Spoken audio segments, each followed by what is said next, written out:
Sleep is the fundamental layer of mental and physical health. If there's one thing that we should all be doing is working toward sleeping long enough and deeply enough 80% of the time. Okay. I think that 80% is a good goal because things happen. Yeah. Right? Travel happens, kids happen, illnesses the weekend, happen. you're going out or whatever, yeah. Until you are sleeping long enough and deeply enough, 80% of the nights of your life, you are functioning suboptimally. And what's the biggest risk then if we're not getting enough sleep? Okay, so there are a number of risks to not getting enough sleep. Deficits in learning, deficits in the immune system, reduction in testosterone and estrogen in both men and women, so disruption of hormones, disruption of gut microbiome, increased cancer risk. There are a bunch of things. The severity of those things depends on a lot of other things too. Prior health, other health conditions, context, age, occupation. You know, if you're not getting enough sleep and you're a high-rise construction worker, it's different than if you're an office worker. Okay, so we need to sleep enough. Now, what's enough sleep? This is an interesting question. Enough sleep has been argued it's 6 hours. Other people it's 7 hours. Other people it's 8 hours. It's basically waking up without an alarm clock and feeling rested. Insomnia is actually a medical term nowadays, and insomnia is essentially diagnosed as falling asleep during the middle of the day due to lack of sleep at nighttime. Okay, but many people who are having trouble sleeping at night are not falling asleep during the middle of the day. They're dealing with grogginess or crankiness or other effects of having fragmented sleep. What are the main causes of not being able to fall asleep? Is it rumination? Is it traumas that you're holding on to? Is it arguments? Is it self-doubt or insecurities? Is it you nap too much? Is it the foods you ate too late? Like, what would you say are the main causes of not being able to fall asleep? All of the above. But the primary one is a failure to turn off your thoughts. Okay. And I think that might provide a good anchor point for us to talk about some protocols. Really, a excellent night's sleep begins in the morning. I talked about this on the previous episode, so I won't go into detail, but everyone should get as much bright light in their eyes, ideally from sunlight, first thing in the morning, 10 to 30 minutes outside, depending on how bright it is. Eyeglasses or contact lenses are fine. Don't wear sunglasses if you can do it safely. If you wake up before the sun rises, turn on bright lights, then go outside once the sun rises. If you have no access to sunlight, use a daytime simulator or similar, like a ring light, and get that light in your eyes. Okay. So that's all of that in a compact form. Caffeine. You can inhibit falling asleep with caffeine. You have to figure out when your threshold is. For me, I can drink caffeine up until about 3, even 4 o'clock in the afternoon and sleep like a baby. And still sleep well. Yes, and Matt Walker, our good friend Matt Walker, would say that my sleep isn't as good as it would be had I cut caffeine out earlier. By like 11 or 12 a.m. Right, and I want to acknowledge, Matt is the Michael Jordan of sleep science, and so I'm not going to... You're the LeBron James. No, and in fair... Thank you for the compliment, but no, I'm not. I know a lot of the science and the protocols, but that's Matt's wheelhouse. And so if he says something, it's true. And if I say something and our opinions conflict, it's likely to be something that the data are still emerging, or in that case, default to Matt being correct, because just out of due respect for his expertise. So caffeine, for some people, they can have a 2 o'clock espresso, 2 p.m. espresso. Some people it's 4 p.m. Some people can drink caffeine at 8 p.m. and fall asleep. But there, I would say it's problematic because you're disrupting the architecture of sleep and the brain waves associated with sleep, the chemicals and so forth. So get that morning light, cut your caffeine off at the time that allows you to fall asleep. That morning light also sets a timer on your melatonin rhythm. So you have this gland in your brain called the pineal gland. That pineal is the source of melatonin. Melatonin makes you sleepy, but it does not keep you asleep. Okay. Melatonin starts to rise in the late evening and continues into the night and then eventually tapers off. This is naturally occurring melatonin release, not supplemented melatonin release. The fastest way to slam melatonin to the pavement and eliminate it in your system is to look at bright light for, I hate to tell you this, even a few seconds. So... You mean at night? At night is typically when melatonin rises. Yes. It's when it's released in the bloodstream and when it has this effect of making us sleepy. It does a number of other things too. You want more melatonin at night, is that right? You do. And if you wake up in the middle of the night or it's 8 o'clock and you decide you want to go to bed at 9, or it's 9 o'clock, you want to go to bed at 10, you go into the bathroom and you flip on the bright lights, your melatonin levels just got crushed down to So zero. having lights on is the worst thing you can do. Yes, and it doesn't matter if it's blue light, red light, purple light, green light. Bright lights inhibit melatonin very acutely, and therefore you want to avoid exposure to bright lights at night if your goal is to be asleep. So the simple rule that governs all this stuff is when you want to be alert, get bright light in your eyes, ideally from sunlight. So that's true in the morning and throughout the day. And when you want to be sleepy or asleep, avoid bright light in your eyes. Now, many home environments don't allow you to have zero lights, and that's not actually necessary. You can just dim the lights in the evening. Ideally, you also avoid overhead lights because the neurons in the eye that trigger this melatonin suppression and so forth, they reside in an area of the eye that views upper visual space. So you could have desk lamps or and just dim those down. If you're going to work on a screen, dim it way down. Will blue blockers help? Yes, but if the light is bright enough, you're still going to inhibit melatonin. Need motivation? Watch a top 10 with Believe Nation. Hey, it's Evan Carmichael, and I make these videos because you are probably the most ambitious person in your circle, but you know you're capable of more. And you get that push by surrounding yourself with the best. So today, let's learn from one of the best, Dr. Andrew Huberman, and my take on his top 10 rules of success. Enjoy. Rule number 2, optimize your environment. Most people are primarily visual. There's an interesting study that was published recently, just came out, and that shows that actually memory and recall for material that's consumed on a phone is much lower than on the written page. And there's an interesting reason that they give for this. You know, there could be a lot of reasons. I just want to point that out. But they monitored breathing, and they monitored heart rate, and they monitored some other physiological signals while people were either reading on a smartphone or reading paper. And what they found was that breathing was essentially normal or equivalent in both conditions, meaning people breathed the same way, whether or not they were reading on their smartphone or reading from a written page.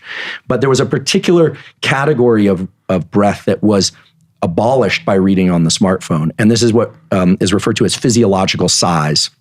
I talk a lot about physiological sighs on the podcast, and my lab works on them. This is a spontaneous, innate pattern of breathing that's governed by a little subset of neurons in the brainstem. For those of you who want to know, this is a brainstem area called the parafacial nucleus, discovered by Jack Feldman at UCLA, who's the kind of world expert in the neural mechanisms of respiration. And this little collection of neurons, probably only 100 neurons or so, make sure that every 3 to 5 minutes, you do what's called a physiological sigh, which is a very deep breath, sometimes followed by another short inhale. So, and then a long exhale. And the double deep breath, or the very deep breath, reinflates the little sacs in the lungs. Your lungs aren't just two big bags of air. They actually have hundreds of millions of little sacs that we call the alveoli of the lungs. And when you don't do these physiological sighs, so in the second or third minute after not having done a physiological sigh, these little sacs collapse. And they're kind of moist on the inside. So you can imagine trying to blow open a balloon that's moist on the inside. You need a little bit of added air pressure. And so those sighs reinflate those. And then on the exhale, allow you to offload carbon dioxide. Now, this happens even during sleep, every 3 to 5 minutes. And I've talked a lot about physiological sighs as what I think is really a terrific real-time tool for reducing anxiety and calming oneself down. Indeed, it works very well. We have a study that's out for review now. It's a collaborative work with David Spiegel in psychiatry, but it points out that these physiological sighs can be used, double inhale through the nose, long exhale through the mouth, to calm down. And it works very well because you offload carbon dioxide.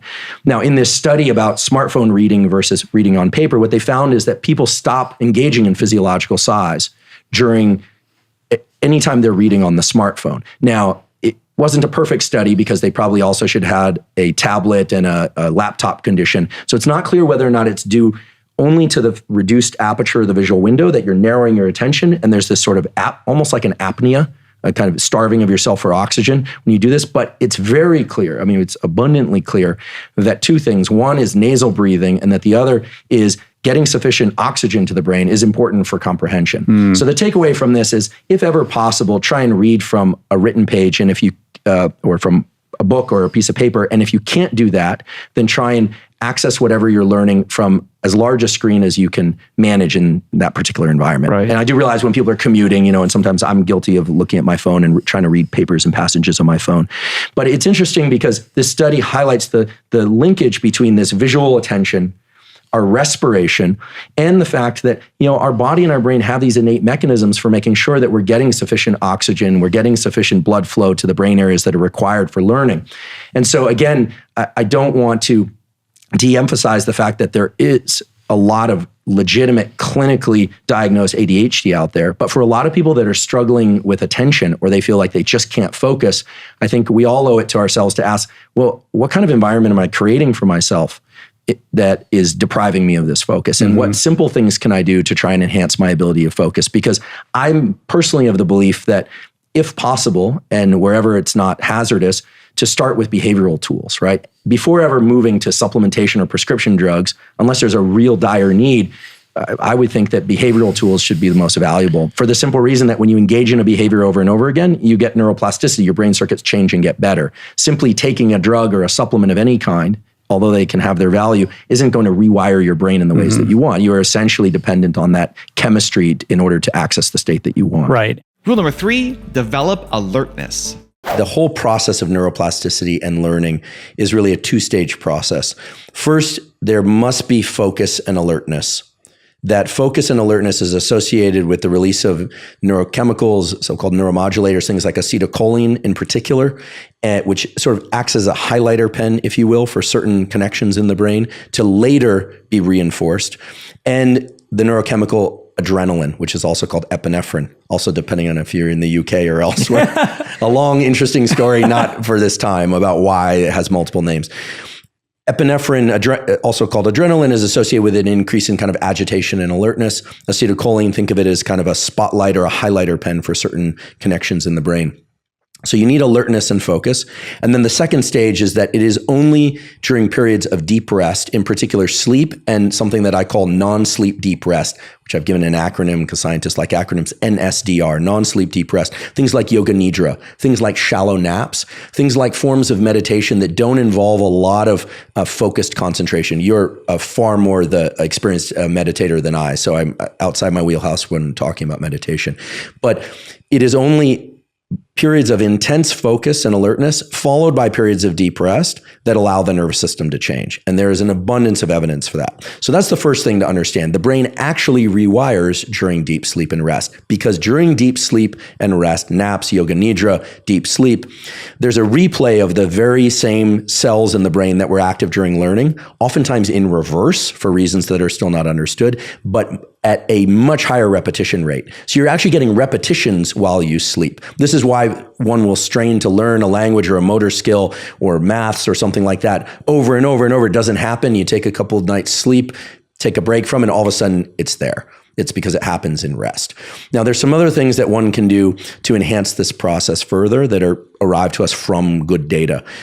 First of all, there's a so-called ultradian rhythm, which is the 90-minute cycles during which we can focus pretty well for a duration of about 90 minutes. Of course, flickering in and out of focus. Nobody really focuses for 90 minutes straight unless they've built up that capacity or they are very interested in what they're learning, right? They're just wrapped with attention. Usually people flicker in and out. And of course, nowadays, there's a lot of literature and ideas about ways to maintain focus. Put the phone away, limit noise. Some people like background noise. Some people like music. Some don't. It's very contextual, highly individualized. But 90 minutes is sort of the batch of time that the brain can focus really hard on one thing before it needs a true rest of an hour or two before you can go back to learning or working very hard. The other thing is that there's some very interesting data showing that shallow naps, or NSDR, non-sleep deep rest, done within 4 hours of one of these 90-minute learning bouts can be very beneficial for accelerating learning. And then there are these incredible data on so-called gap effects. So there have been studies now of skills that are physical skills, mental skills, where people will, for instance, try to learn scales on the piano, or a math problem, or a spatial problem, or a physical skill. And then at random, every so often, a buzzer will go off and the person will just be told to do nothing. sit there, eyes closed or eyes open, and do nothing. Just stop the learning process for about 10 seconds and then return to doing what they're doing. These are these little micro rests. It turns out that during those micro rests, the hippocampus, a brain area, as you know, that's associated with learning and memory, and the neocortex, also associated with learning and memory, undergoes replay of the thing that the individual is trying to learn at 20 times the speed, also in reverse, just as in sleep. And that can lead and has been shown to lead to accelerations in learning. So there are these ways. I wouldn't even think of them as hacks, because the word hack is a little tricky, because when I think of the word hack, it seems like doing something with an object or a tool that wasn't designed for that purpose, right? The nervous system already harbors these mechanisms, and one can access them through these little micro rests. So whether or not you're a child or an adult, every so often when trying to learn something, just pause for 10 seconds or so. Do your best to just clear your mind. Of course, it's very hard to clear the mind, but do your best to clear the mind and then go back to the learning task, as it were. And that has been shown to significantly accelerate the learning process and the retention of newly learned information. And then the last thing you touched on earlier, which is this notion of incremental learning. You said you like to throw yourself into something as kind of a litmus test of whether or not you enjoy it or not.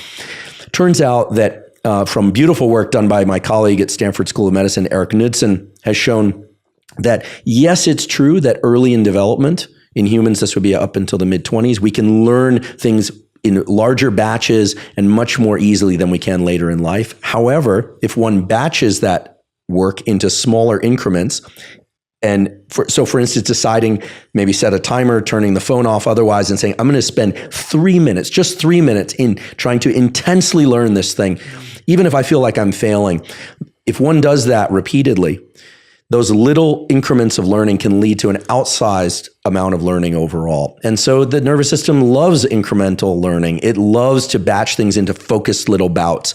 And, if that's already the tools that you've built up, which it sounds like you have, wonderful. But if somebody is out there trying, struggling to learn, really trying to break things down into very brief periods of intense focus, that is the cue by which during sleep, the nervous system will change itself. And this has been shown over and over and over again, even in very late life individuals, people in their, we like to think life could go on further than this, but people in their 80s and 90s still have neuroplasticity. There's even evidence that new neurons can be produced in the hippocampus of people in their late 80s and 90s. So the capacity is there. Rule number 4, use saunas. There are 3 ways you can do sauna that I can just toss out as like brief things. If you want to get a really big growth hormone release for sake of metabolism, fat loss, you're training really, really hard in jiu-jitsu and you want to recover, you don't want a sauna too often, because the study that identified this massive 16-fold increase in growth hormone, they had people do this. It's crazy. They got into, temperatures are 80 to 100 degrees centigrade. So that's 176 degrees Fahrenheit to 212 degrees Fahrenheit for 5 to 30 minutes is the typical ranges that people work in these research studies. For maximum growth hormone release, don't do sauna more than once a week, but get into the sauna for 30 minutes, as hot as you can safely tolerate. So probably for you, that'll be 210, because I suspect you'll be on the high end of things. Then get out for 5 to 10 minutes. No cold exposure, get back in the sauna for 30 minutes. Then they had them do it again, out for 5 minutes, back for 30 minutes, out for 5 minutes, back for 3 minutes. They had them do 2 hours of sauna exposure to get that growth hormone release. Now, for the reduction in likelihood of dying of a cardiovascular event, stroke or otherwise, the more often you do sauna, the better. So if you look at all-cause mortality or death due to cardiovascular events, and you look at sauna use frequency using the same parameters, 80 to 100 degrees centigrade, 1 to 7 times per week, basically the more often you get into the sauna for 30 minutes across the week, so 30 minutes a day, is better than 4 times a week. 4 times a week is better than 2 times a week, and 2 times a week is better than 1. And the reductions in mortality are really impressive. 27, if you get into a sauna the way I just described, not the 2 hours a day, but 30 minutes twice a week or 3 times per week, you reduce the likelihood of dying of a cardiovascular event by 27%. If you do it 4 or more times per week, you reduce the probability of dying by 50% of a cardiovascular event. And in these studies, they rule out other things that people are doing. Smoking. They even ask them, do you live in an apartment? Are you in a happy relationship? Like, they evaluate other potentially confounding variables. Now, for people that don't have access to a sauna, a hot water bath or hot tub is going to be your next best bet. And if you don't have access to that, do like the wrestlers do, which is, put on 2 sets of sweats and a hoodie and a stocking cap and wrap yourself in plastics underneath all that and go for a run. But please, nobody die of hyperthermia. I mean, you can die of warming up too much. Is this experience pleasant or stressful in the way? So is it as stressful as an ice bath, for example? Okay, great question. People always ask how cold to make the ice bath or the cold water or the shower. You want it to be uncomfortably cold, meaning you want to feel like I really want to get out, but you can safely stay in. And that's going to vary by person and experience with it. Experience, yeah. With the sauna, it's the same thing. How hot to make it? Well, don't kill yourself, obviously. Be smart. If you're pregnant, you shouldn't be doing this anyway. But it's very clear that what you need is the release of something called dynorphin. We have endorphin, which makes us feel good. It binds to these mu-opioid receptors in the body. You have dynorphin, which is the terrible feeling that you get when you're in really hot temperatures. It's also the terrible effect that alcoholics feel when they are in withdrawal. You feel agitated, you want to get out, it's really unpleasant. It's dynorphin binding to the so-called kappa opioid receptor. That's what you're trying to trigger. When you do that, a number of things happen. You set off heat shock proteins that go repair broken proteins and misfolded proteins. It also makes it so that later endorphin binds its receptor more strongly. So when you have this uncomfortable experience in the heat, you literally feel better in real life when pleasurable events come on, when you experience them. In the same way, I like to say this, that when you get into a cold ice bath or cold shower, the increase in epinephrine and dopamine is 200 to 300%. These are huge increases and they last many hours. This is shown because lately I've been getting a little bit of pushback on Twitter, which is, interesting place. People say, well, that's just in mice. No, all the studies I just referred to are all done in humans, men and women, fairly broad age ranges. So you want to be uncomfortable in the cold. You want to be uncomfortable in the heat. And this is why I'm not a big fan of infrared saunas, because they only go up to about 160, 170 degrees. Infrared light and far red light of all kinds has been shown to be beneficial for wound healing, acne, skin, eyes. There are even guys now putting on their testicles because it can increase testosterone and sperm production. Yeah, hormone release. But in terms of the sauna, you want that strong heat stimulus. Yeah, and that's when you crawl up to the 200 mark, right, and so on. Whenever I'm in New York, and there's also one in San Francisco, although the one in San Francisco is clothing optional, just to warn people, there's a place called Archimedes Banya. Is there any scientific evidence that being naked is beneficial in the sauna? Well, in certain contexts, it leads to childbirth.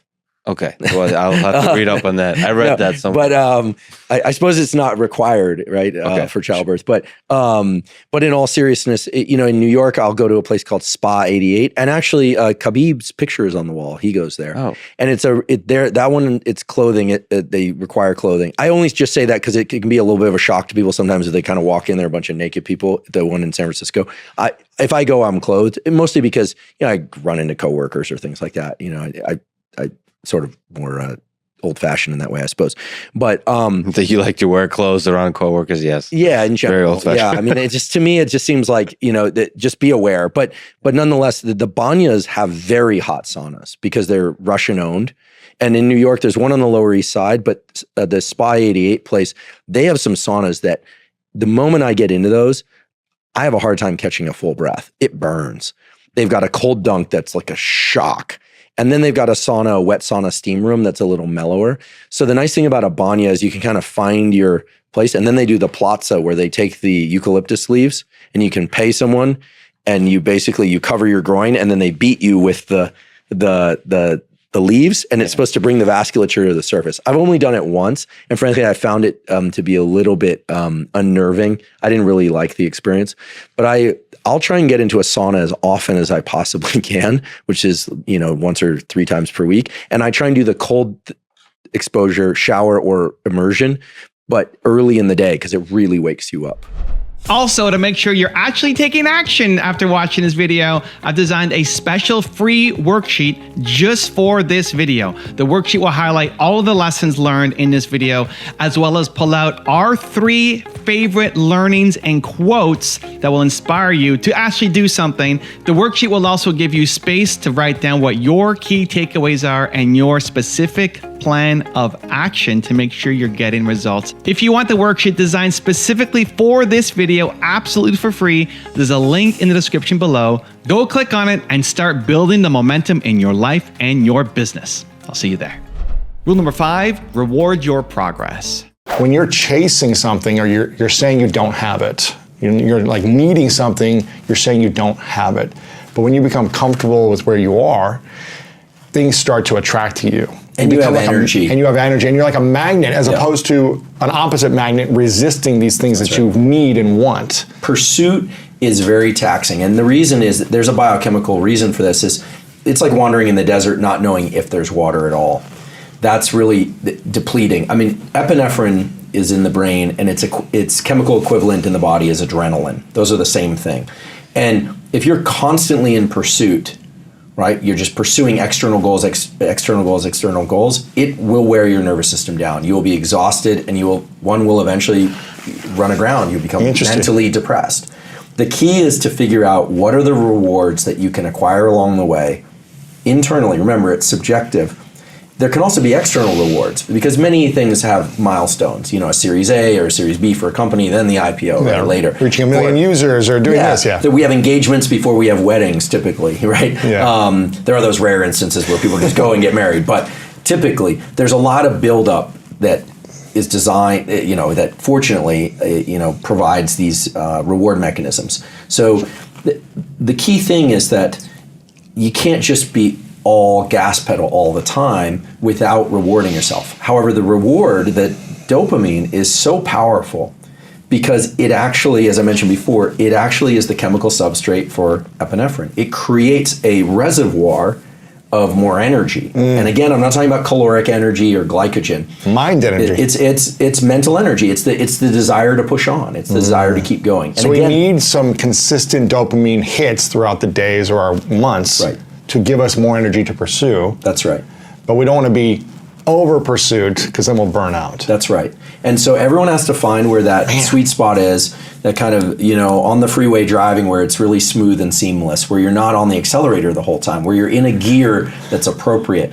And, we're talking now in terms of sort of, neuroscience lens on these things, but the key is always going to be practices. It's going to be, just as earlier we were talking about bringing stress levels up or down, depending on, or alertness levels up or down, depending on the kind of stress you're experiencing.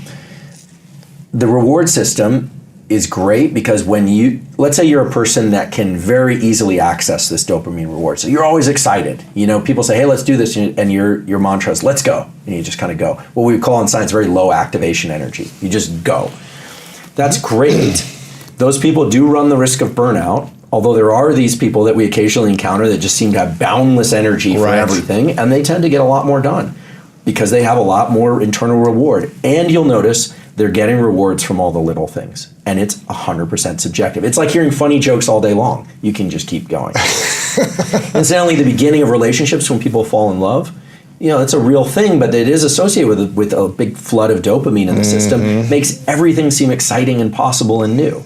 And I think that we also know other people that they have a very hard time accessing this dopamine system, and they either place it under the complete control of external things, so they're miserable until they get the payoff, and then sometimes they're even miserable then, or they really just they haven't learned the skills of how to access it. So how do we trick our mind to find rewards in subjective things that aren't actually physically coming to us? Okay, so I'll tell a brief anecdote about an experiment that's really important. This was done many years ago in a psychology department. I think it was done at Bing Nursery School at Stanford, but I could be wrong about that. So I don't want to state that as absolute fact. But the experiment nonetheless was done where they looked at kids in schools. These are kids about nursery school age or maybe a little bit older. And they looked at what they did during recess. And they found that some kids really like to draw. And so these kids would naturally just orient towards the crayons and pens and draw. And then for a short while, they rewarded the kids for drawing. Those same kids, they would give them a gold star or a little sticker or something that was special and made them feel special. So they were giving them an external reward. Then they removed the reward, and what they found is those kids drew at a much lower frequency. They somehow lost the intrinsic pleasure of drawing. Because they were used to getting an extrinsic reward. Suddenly, they associated the drawing. They thought they weren't conscious, but their nervous system said, "Oh, I guess I was doing it for the reward. Now there's less reward." And without going into a lot of details, there's a very solid scientific phenomenon called reward prediction error, which says that if you get less dopamine at the end than you anticipated, it's a letdown. If you get more at the end, then it feels great. Now, what this all translates to is, once again, learning how to attach internal rewards to the process of whatever it is that you want to do in order to get you to the thing you really want. And so the short answer in this, actually, I was asked this recently. Someone said, okay, how can I ensure that once I succeed, this was somebody who was doing very well in their pursuit of a goal, and they were getting close, and they said, how can I be sure that when I get to the win, that I don't lose the ability to keep working, because I really want this payoff. I'm not satisfied. Right, and I said, well, there's two ways. One is make sure that reward, really bask in it, really appreciate what you've done and what's come to you. And here's a very important but, take that feeling of being saturated with dopamine, the huge win, and attach it to the effort process that got you there. Rule number 6, get sunlight. The most dominant Zeitgeber, as we say, timekeeper that governs all these states, including sleep, is light. There's no question about it. And you ask any circadian biologist to say there's a kind of a principle of circadian biology, which is that light is the dominant Zeitgeber. Called Zeitgeber because the people who defined this were German. And I'm pronouncing it incorrectly because I don't speak German. It's clear that if possible, one should view sunlight, or at least get outside, even if it's cloudy outside, within the first hour of waking. And if you wake up before the sun comes out, to flip on as many artificial lights as possible. If your goal is to be awake, if your goal is to go back to sleep, definitely keep the lights dim. But getting sunlight in your eyes, even through cloud cover, is going to set in motion a number of different biological events, read out first through certain cells in the eyes, these so-called melanopsin, intrinsically photosensitive ganglion cells is the fancy name. They were discovered by David Burson at Brown University. And they send a signal to your hypothalamus, which then sets in motion a huge number of hormonal and neural events in the body. They create a cortisol pulse that wakes you up further, sets the baseline for your attention throughout the day, also sets a timer of about 16 hours, not coincidentally, on your first melatonin pulse, which will happen in the evening. So it's timing when your sleep is going to come. People who stay indoors in dark environments for the early part of the day, just looking at their phone, you're not getting enough light stimulation. The tricky thing is that later in the evening, about 17 hours after you've been awake, or when you woke up, what you'll find is that even a minimum of light from screens can shift your circadian clock. And the reason is that there's a gradual shift in the sensitivity of the retina to external light. So you need a lot of light, ideally sunlight, early in the day. And of course, you don't want to stare directly at any light that's so bright that it's painful. You don't have to look directly into the sun, absolutely blink. You can be kind of off center from the sun, but try and get out there without sunglasses if you can. People always ask, can I wear eyeglasses or contacts? I say, absolutely, because that actually will focus the light to your retina. That's what they're designed to do. Through a window or a windshield simply will not work as well because of the filtration of the wavelengths of light that you want. And then there's a lot of data to support the fact that getting as much bright light in your eyes throughout the day, provided it's not painfully bright, is excellent for your wakefulness mechanisms and even for the mechanisms of the brain and body that control metabolism and feeding, mood, and well-being. This is the work mainly of Samar Hattar at the National Institutes of Mental Health. He's the head of the chronobiology unit at the National Institutes of Mental Health. So Samar would say, get as much bright light in your eyes as you can early in the day and throughout the day, and then somewhere close to bedtime, trough that and live in the darkest environment you possibly can manage safely. He's not a big fan of being in completely light absent environments, but that simple behavior of early light viewing, most days, if not all days, sets in motion these three phases that lend themselves best to focused work, creative work, the ability to stay awake most of the day. Naps are fine, we know, provided they don't interfere with nighttime sleep. So naps should be shorter than 90 minutes, but if a nap of any duration prevents you from falling and staying asleep at night, then you don't want to nap.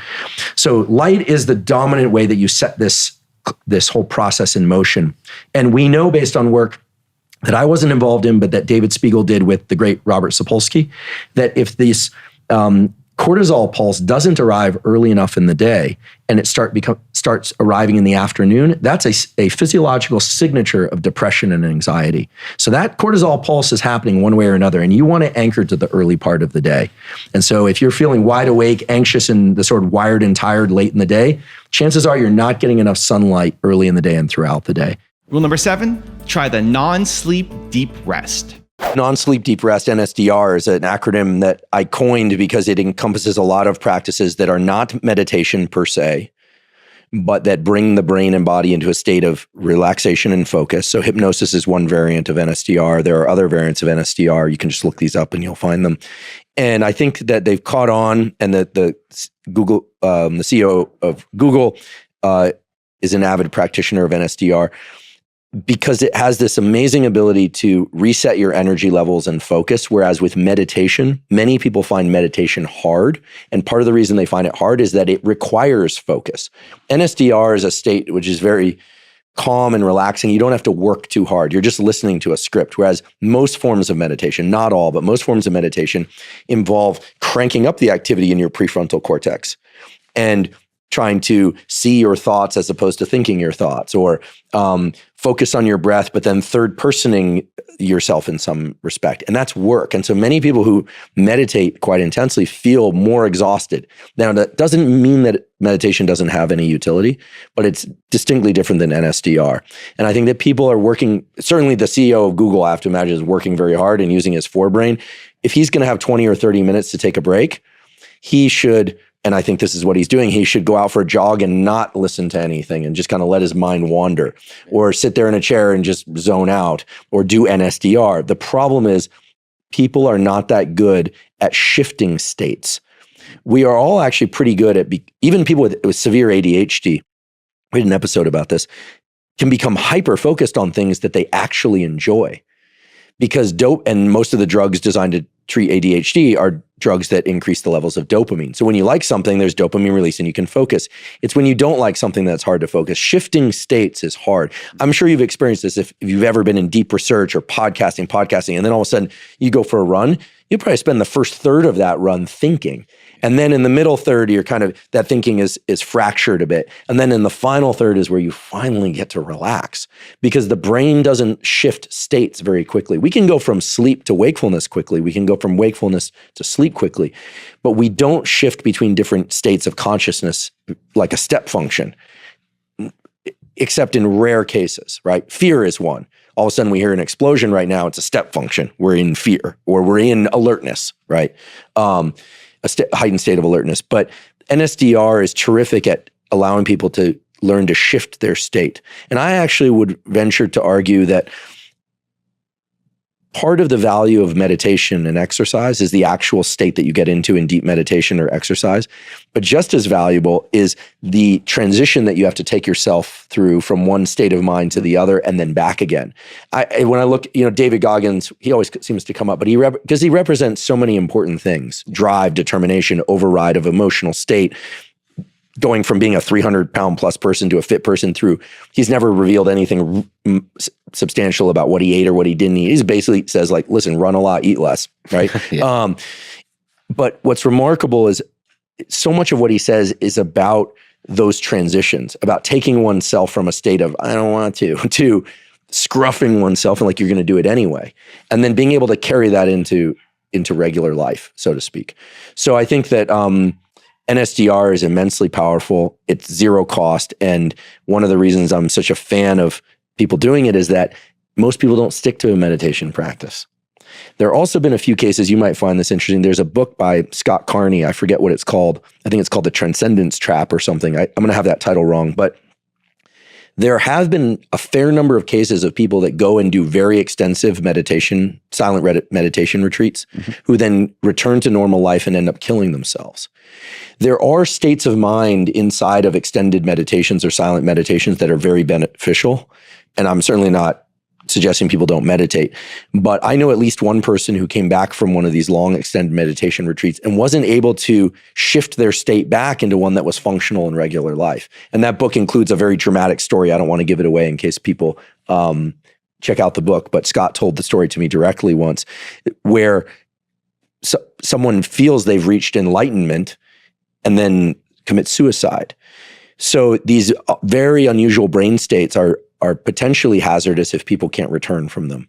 Rule number 8, meditate. How do we start opening up and being more comfortable in the discomfort of change, not just growth, but just change and shifts that we don't expect and predict?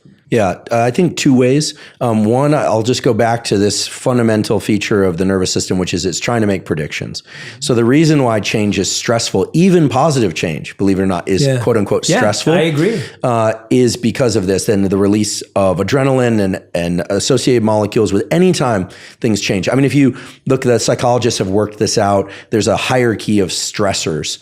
And of course, at the top of that hierarchy are awful things that we don't, I think at the top, to be honest, I think death of a child is perhaps the greatest stressor. Divorce, death of a loved one, these kinds of horrible things that we wouldn't wish on anyone. Then as one goes down, not too far below, you see things like moving to a new home or apartment. Yeah. You think, well, that could be a great event, right? Yeah. Birth of a new child. And you think, well, wait a second, I thought that's supposed to be one of the greatest joys in life. And indeed it is. But it's stressful to the nervous system because so many things have to be reconfigured, not to say anything about the lack of sleep with a newborn and this kind of thing. So change is always going to force our brain to make more assessments of our environment. One of the things that we can say about the brain for sure is that once it learns something, it likes to not have to think about it. When you walk, because you already know how to walk, you don't think right, left, right, left, right, left. But when you learn how to dance a new step or something of that sort, or a new skill, sports skill, you have to think about it and it's work. And anytime we have to think about behaviors and they aren't simply reflexive, that work, as we call it, it's a combination of the release of things like adrenaline, epinephrine in the brain and body, I should say, from the adrenals in the body, but also in the brain from a little brain area called locus ceruleus that acts as kind of a sprinkler system for the brain to kind of wake up all brain areas, saying, okay, let's pay attention to a lot of stuff here. Very basic system, but very fundamental system. It's literally a wake-up system for the brain. It works in parallel with the release of adrenaline into our body. Now, one way to deal with change is to simply know this, right? To understand that if one feels stressed or agitated around a new move, or you have a partner who's really stressed about a new move, even though it's exciting, it should be exciting, that's perfectly normal because what they're experiencing is this increase in agitation and alertness. And it also makes it harder to enter deep, really relaxed states because the brain is in a mode of predictions, making predictions, what's happening next, thinking. And one of the things that's key to falling asleep each night and replenishing our ability to think and make predictions is the ability to turn off thinking. This is why I'm such a fan of what traditionally was called yoga nidra, which literally means yoga sleep, lying down. It's a form of meditation, as you know, and with breathing, etc. I certainly want to point out that I have no desire to rename any of these ancient practices. These are beautiful practices that have been built up over thousands of years. The reason I call sometimes batch yoga nidra with so-called NSDR, non-sleep deep rest, is that unfortunately, both in science and in traditional cultures around some of these behaviors, the language has become a barrier for people to try them. Fully agree. I'm not trying to wash away any of the wonderful culture and tradition around these. I want to be very clear about that. But ultimately, it's about accessing a state of mind, as for anyone that's listened to a yoga nidra script, and I should say I do nidra every day. I have for almost a decade now. It's without question, along with viewing morning light, sunlight, the most powerful practice I think I can recommend to anyone. It is about, as you always hear in a classic nidra script, you move away from thinking and doing to being and feeling. Now, what is that? If we take a neuroscience lens of it, what is this thinking and doing, being and feeling? It's about shutting down of the prefrontal cortex, which is making predictions. What's happening next, right? as we move into sleep, you enter that kind of liminal state where things become disjointed, right? A cat flies through the room and then you might jerk yourself awake and it's kind of odd, but that's the state of not thinking and doing and just being and feeling, being in one's pure somatic experience. So I would say, in order to move through change, designate 20 to 30 minutes each day to put the brain into a state of non-thinking, non-doing, and into a state of quote unquote being and feeling. So not making predictions. Now, the tricky thing is when one is stressed, that's especially hard to do. Yeah. And this is why I think, what was it, Thich Nhat Hanh said, who said, when stressed, meditate every day, but when stressed, meditate twice as long, or something like that, right? Yeah. When I don't think I have time, like that is almost when I need to make the time. Yeah. It's a skill. And so this ability to turn off thinking enhances one's ability to enter sleep, which is vital for mental and physical health, obviously, learning, et cetera, for reasons we discussed. So develop the ability to deliberately disengage from thinking and doing, and do that during periods of low stress. Right? 20 to 30 minutes a day, even 10 minutes a day of just learning, teaching oneself and practicing the art of turning off prediction is an incredibly valuable skill. Wow. And then the other one is to just understand that we're being bombarded with contextual change all the time. I love Instagram. I teach science on Instagram. I see you there daily. Yeah. And so scrolling on Instagram is an interesting experience because in 5 minutes, you can look at 1,000 different contexts. The human brain has never dealt with that kind of change before. Even when I was growing up, there were 3 or 4 good channels. Then it went to cable. And then now you get onto an airplane or something, you got 240 channels. Yeah. That's a drop in the bucket compared to what we can get in a social media feed. Yeah. So I think we just need to be aware that the brain can work with that. But then what you're turning on is an ability to walk into a new context and figure out the statistics. Imagine if in an Instagram feed, and I'm not demonizing Instagram. I think they're wonderful. I think they provide a wonderful resource, truly.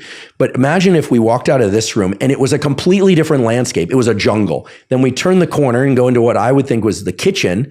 And it was the kitchen of some Thomas Keller restaurant in New York. Turn the corner and all of a sudden we're underwater. That's social media. Yeah. And we can cope with that. That's the metaverse. Yeah. So if I think about it that way, then I think if we can cope with that, then we can cope with transitions in so-called real life with ease. Now, some people have more situational awareness than others. They walk into an environment and they're sensing all the things. Other people walk into an environment and they're very good at narrowing their attentional spotlight. The latter group actually has a bit of an advantage.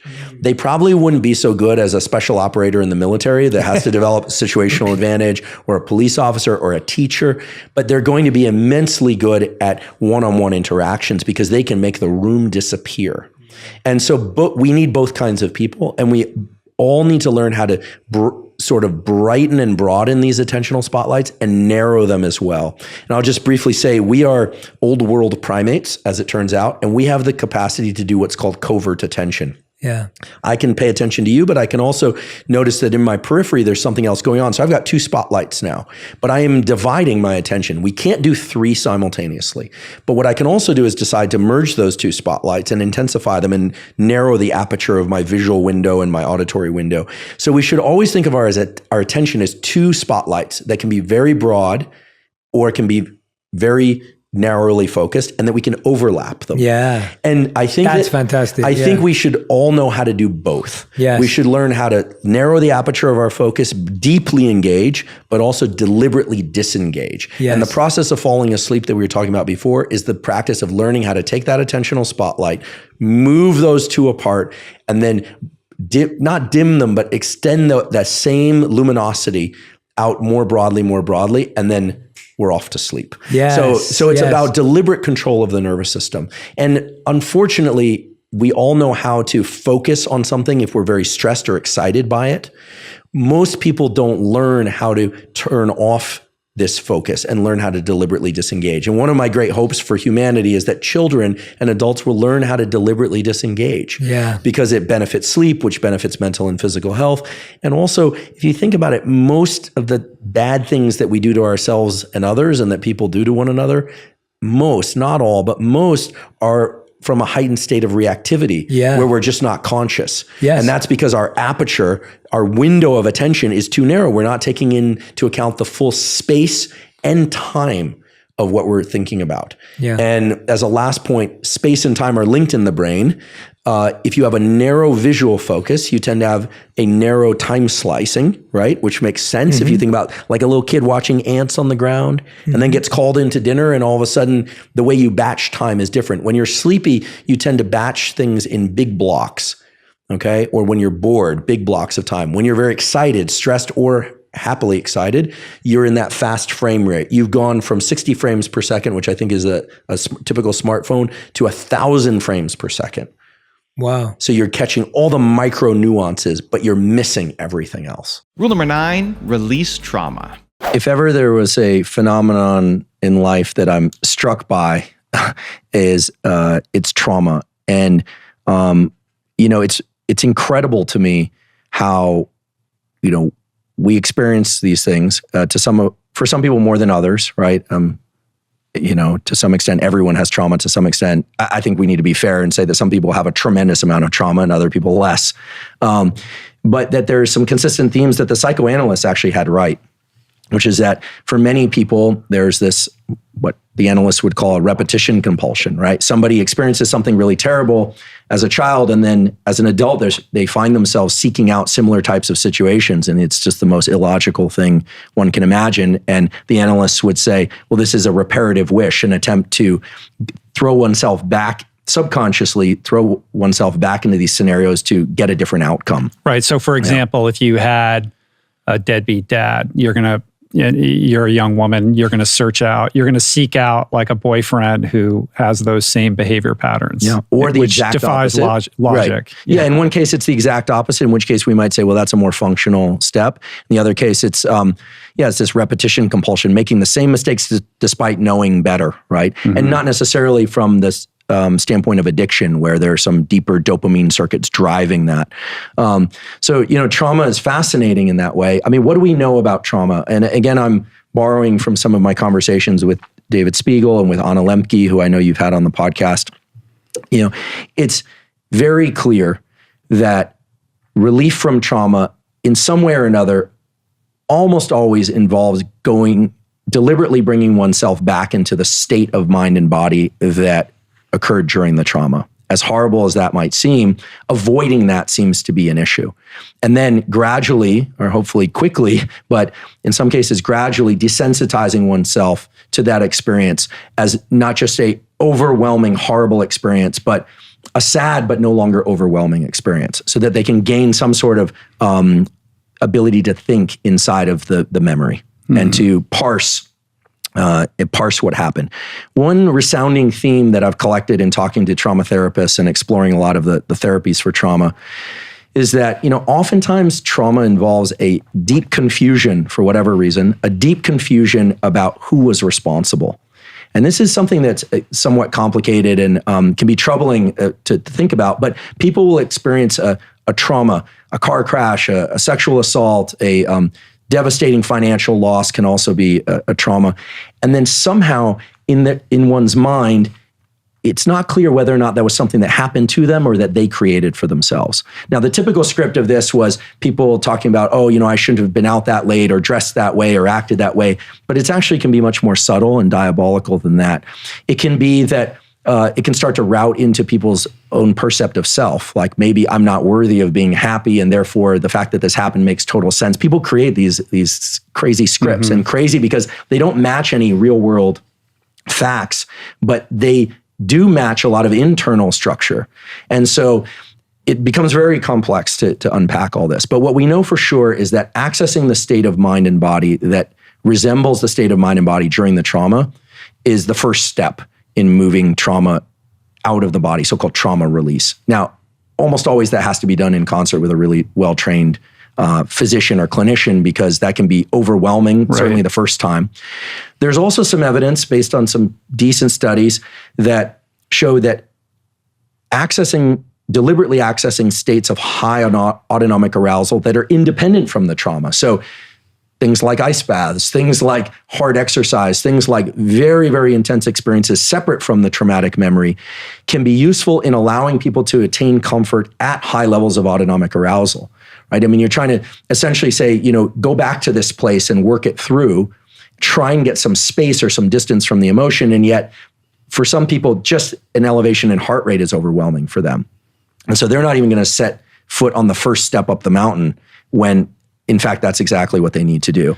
So there's now a kind of movement in psychiatry and psychology to bring in more of these, I guess you could call them somatic approaches, but to my mind, they're really physiological approaches. They're really approaches that teach people how to be tolerant of high levels of autonomic arousal. And so that's something that we're starting to see a shift in. The other thing I should just acknowledge is that, until the psychoanalysts, the cognitive behavioral therapists, the neuroscientists, and the psychiatrists join arms, we are going to go around and around and around this merry-go-round of not knowing how to deal with trauma and feelings, right? I mean, we're all told to feel our feelings, but not trust them as facts. And yet, here I'm telling you that most successful trauma therapies involve getting right up close to that event, really letting it almost overtake oneself, and then start to create these gaps.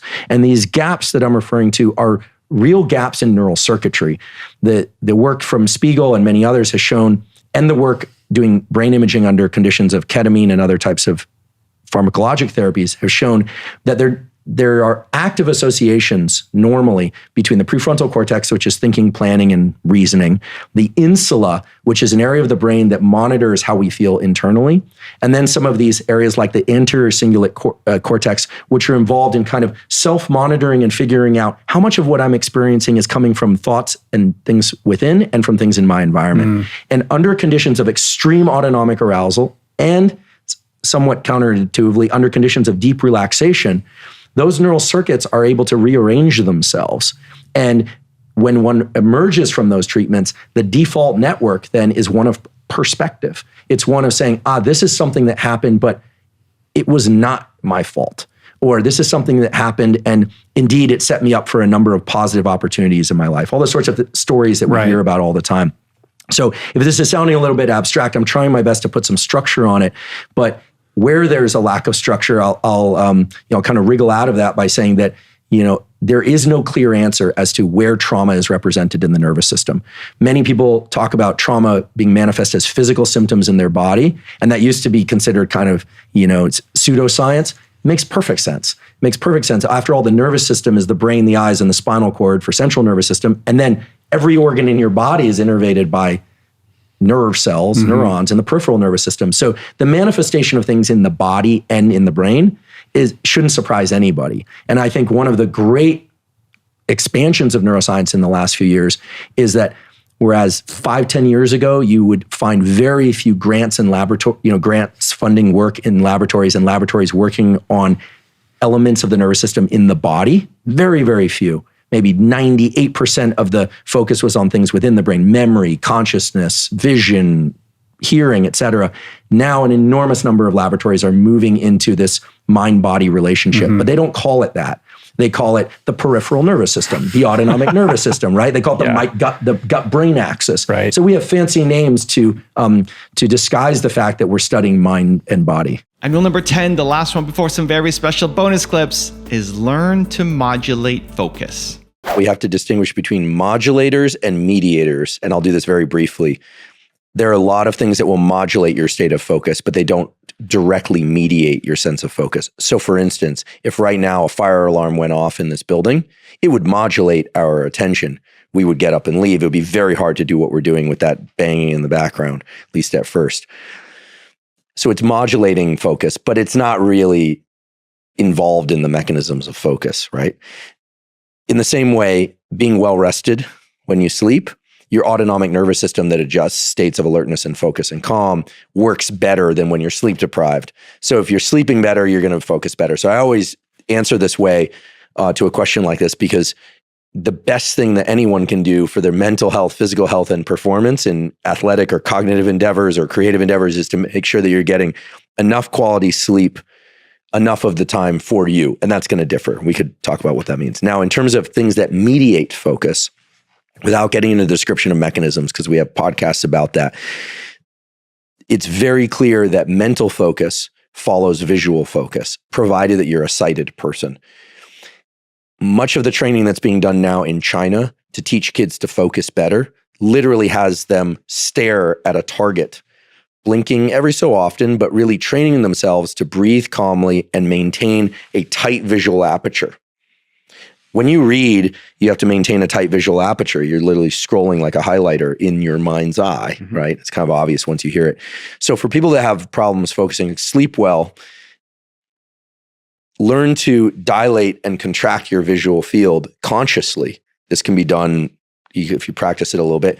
And then, as I said before, it is very hard to get into a state of focus like a step function immediately, like snapping your fingers. What you can do is you can pick any object, but ideally an object at roughly the same distance, placed at roughly the same distance to which you're going to do that work, and stare at it. You're allowed to blink. And as your mind starts to drift every once in a while, to understand that's normal, but try and narrow your visual aperture and bring that into your visual field so that that's the most prominent thing, kind of like portrait mode in your phone. This would look very different in portrait mode than it would in just a standard photograph mode. And then after doing that for 30 to 60 seconds, moving into the work that you're about to do, and really encourage yourself to do that. If you're somebody who's low vision or no vision, you're going to use your ears to do this. Braille readers have trouble focusing sometimes because they feel other stuff and they hear other stuff. So you learn to adjust that aperture consciously. And then, of course, there are the pharmacologic tools. Just enough caffeine, but not too much, right? We've talked about white noise, brown noise, music or no music. Really varies, but it's very clear that binaural beats of 40 hertz can shift the brain into a heightened state of focus and cognition. So if you're going to use binaural beats, which should definitely be used with headphones, and there are a number of free apps out there and sources, 40 hertz seems to be the frequency that best supports the brain shifting into a particular. So can you give us some binaural beats? Yeah, so you're going to look for you'd want to find an app that offers 40 hertz. I think Brainwave allows you to slide bar up to the particular frequency that you want. Yeah. And I should say that there are other frequencies that are interesting, but 40 hertz binaural beat seems to be the one that there's the most quality research on. So it's like a beat. Yeah. Yeah. But you're saying there's a lot of mixed science on the white noise and brown noise. You really should be doing this with headphones because binaural beats are best accomplished by feeding two different frequencies to the two ears. Yeah. And then you have what's called this brainstem area that reads out what are called interaural time differences, and then it extracts the delta, essentially. Turn it up.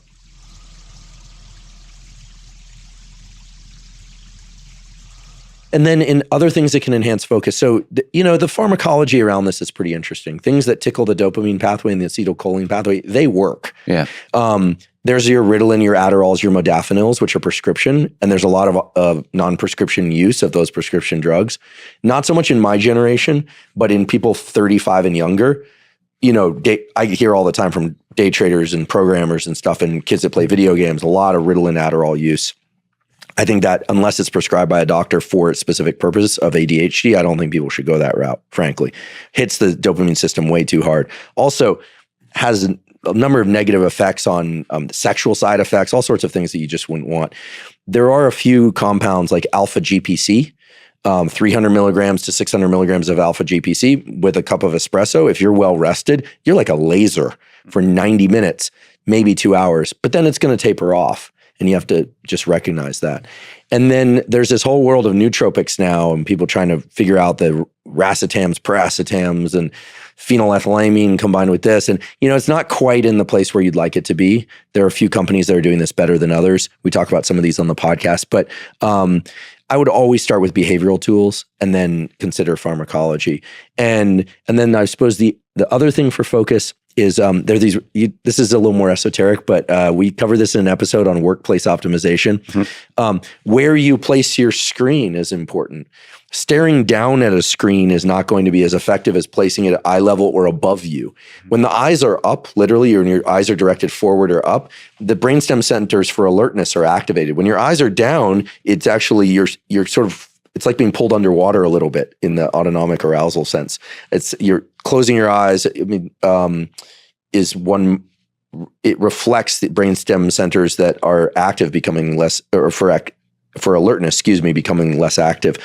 But there's a really cool effect that's active in this room right now, which is that there have been some really interesting studies that when people work in small, compact spaces, mm-hmm. or wear a hoodie or a hat, that can also improved focus, like blinders on a horse for obvious reasons now, based on what I said before, but also analytic work, or the kind of work where there's a correct answer that you're seeking, is best supported by these kind of low ceiling environments. Whereas there's something called the cathedral effect, which is when you work in an outdoor environment or a high ceiling environment, it lends itself to kind of, pun intended, kind of loftier ideas and more creativity. And that probably has to do with the fact that there's a natural tendency, a reflex, to expand your visual field in these high ceiling environments. Expansion of the visual field changes the way the brain works in the time domain. Your engineering and biology oriented listeners will understand this, and music. For those that don't, the best way to think about it is when you have a narrow focus, portrait mode on your phone, or you're very alert, you are fine slicing life in time. It's like think of it as a high frame rate, like you're shooting in slow motion. When you have when you dilate your view, you're taking bigger time bins. And the one way to just let this hopefully land home is that if you've ever had a really exciting day or podcast interview or experience of any kind, your system is flooded with dopamine and norepinephrine, alertness and motivation, all this excitement. It seems like it goes by very, very fast. And yet when you think back to that, it seems like a lot happened. This happened and that happened. Now think about waiting in the doctor's office in a blank waiting room with no interesting art on the walls. It feels like it goes by very, very slow. Dopamine and norepinephrine are at all-time low. And yet when you think back on that experience, it's as if nothing happened because you were parsing time differently. So those are roughly the tools and the neurochemicals around time perception and the time domain.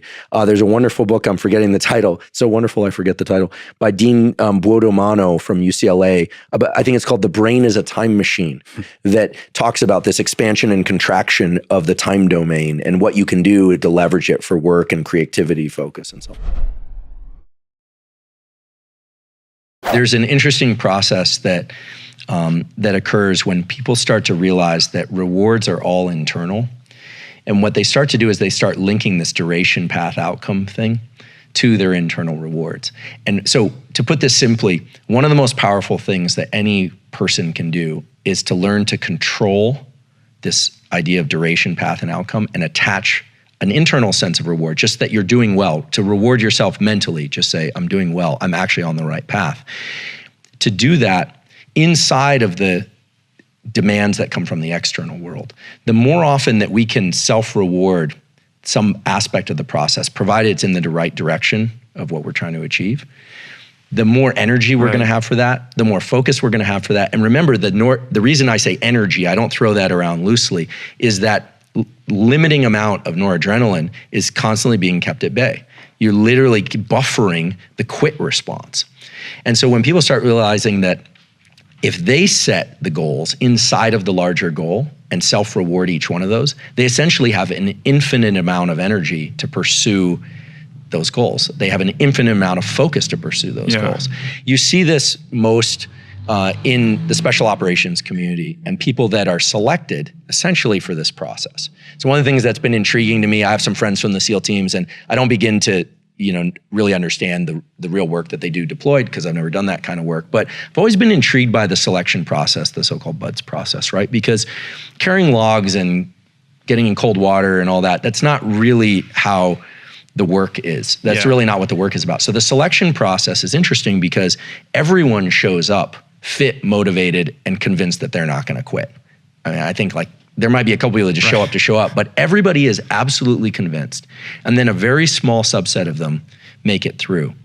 And I'd be willing to bet that the ones that make it through, of course they're gritty and resilient, but they all are essentially, right? So that's necessary but not sufficient, obviously. Otherwise, everyone would make it through. The people that make it through somehow are able to tap into a process. Maybe it's a reward process. Maybe it's through self-punishment. Maybe it's through self-reward in the positive sense. But they're able to control something inside an environment that is not controlled by them. It's controlled by the instructors. And I've always been struck by the fact that in order to get through, you just have to not quit. Remember, people aren't being deselected. They're not saying, get out of here, you're not good enough. People are deciding that for themselves. And so it's interesting because it brings about a real world experiment of people who are quitting, and I believe they're quitting because they can't manage these neurotransmitters. And when I say manage, I think that the people that get through, knowing some of these people quite well, had an internal process by which they could reward themselves for doing something that might have just looked trivial to everybody else, but it gave them more gas, more energy. Right? And what's interesting is the process, the kind of unconscious genius of the BUDS process is that they've picked 2 sensory events that are across the board challenging for everybody. One is cold water, which is great because most of the time it can't kill you, right? It's not like heat, which can kill you. It's cold water and sleep deprivation. And so the ability to do these, like what I'm calling DPOs, this duration, path, and outcome steps and procedures, is great on when you're rested. When you have well fed, well slept, you can do anything. You can be in any hard conversation. You can work through anything. So what they do is they start taking the autonomic nervous system, which is these deep reserves of the nervous system, that when our autonomic nervous system is off, it starts making us pay more attention to how we feel than the demands of the world around us. Remember that basic challenge in the nervous system. And so sleep deprivation is the best way that you can pull somebody down from their ability to analyze duration, path, and outcome and reward themselves. Sleep deprivation is the way in which you essentially pull apart the nervous system and the way that it wants to function, because it's very easy, again, rested, to do all this. But so what they do is they're sleep deprived people, they put them in cold water. They're trying to get them more in touch with the way that they feel inside than what they need to do in response to the external demands. And everyone I know that's made it through that process did it slightly differently, but I'll tell you how they didn't do it. They didn't do it through sheer grit and determination. They did it through attaching a sense of meaning. They did it by micro slicing the day, or slicing the day into a series of meals that they just needed to get to, and then rewarding themselves for getting to that next milestone. So they don't know, most of them, probably had very low concept of dopamine and norepinephrine, but that's the process. That's also the process, I think, that allows someone to finish an ultra. I've never run an ultra, but I think that process of self-reward is grit and resilience in a kind of neurochemical definition. And I think it's the thing that anybody can tap into. And I think it's so key, because I think people think that it's just so key that people understand, that these circuits are not unique to people who run ultras or people that make it through, stringent filter, special operations command. It's the same thing that it is anyone interesting. could do. Dopamine is not just about reward. It's one of the biggest misconceptions. Dopamine is about motivation and drive. It's like a jet that propels you along a path.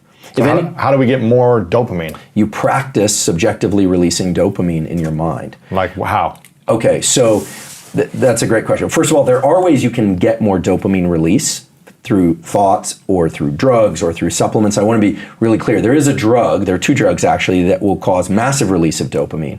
They're called cocaine and methamphetamine. The problem That's what gets us addicted, because it feels so good. The problem is cocaine and methamphetamine stimulate so much dopamine release that the drug becomes the only source. It becomes the goal and the path. It becomes the path and the destination.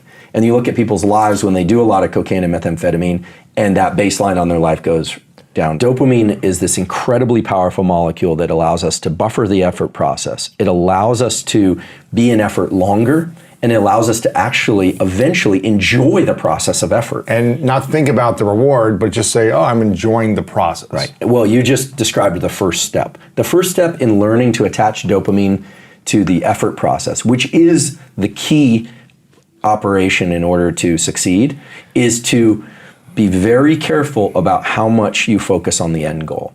Keeping the goal in mind is important for like a proper orientation. You have to know the ultimate destination.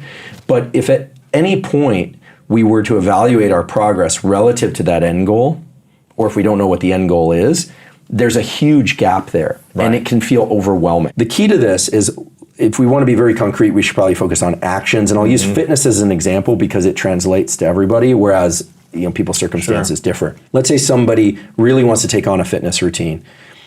they hate running or they want to lose weight in a healthy way, this kind of thing. So we've all heard the example, well, you put your shoes by the door on day 1. Day 2, you put them on. Day 3, you go out the door. Day 4, you walk around the block, and then, and then eventually like they're running marathons. Okay, great. But to sustain that behavior, or even to make the behavior pleasurable and to give you energy, the key is to subjectively reward those steps. So it's not going to be, let's say I go out and I run a mile, and my goal is to run 10 miles in a few weeks. The key is, as you're in the strain of that mile, the hard part, you want to tell yourself, this is the good part. This is the part that gives me energy. And I'll be very surprised if people don't actually feel like they could continue further. So it's a journey of 1,000 miles starts with is made up of, single steps. But the key is to reward the harder steps, not the easier ones and not the ones where you get the thing that you want. There's a process I'm going through right now where I'm trying to write a book, and it's hard.